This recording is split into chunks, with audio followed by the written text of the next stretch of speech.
కూర్చోవాలి, కూర్చుండబెట్టాలి. ఎవరు కూర్చున్నారు, ఎవరిని కూర్చోబెట్టారు? కూర్చున్నటువంటి వాళ్ళందరూ కూడా మరి 5,000 మంది పురుషులు అని చెప్పేసి అంటే వాళ్ళ భార్యలు ఉంటారు, పిల్లలు ఉంటారు, అంటే కుటుంబాలు అనమాట. 5,000 కుటుంబాలకు భోజనం ఆ రోజు.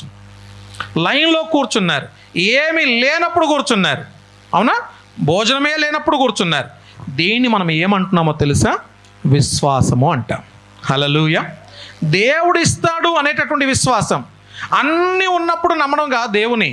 ఏం లేనప్పుడు కూడా దేవా నువ్వు ఇస్తావు ఖచ్చితంగా, నాకు దొరుకుతుంది, నువ్వు ఖచ్చితంగా ఇస్తావు. ఇది మన విశ్వాసం. ఈ విశ్వాసాన్ని బట్టే దేవుడు అద్భుతం చేస్తాడు. హల్లెలూయా. కాబట్టి విశ్వాసం ఉంటేనే వారు కూర్చోగలిగారు. అంత మాత్రమే కాదు, వాళ్ళు కూర్చునేటప్పుడు కూడా పంక్తులు లైన్లో కూర్చున్నారంట. క్రైస్తవులు అంటే ఒక క్రమశిక్షణకు నిదర్శనం. క్రైస్తవులు ఎవరు?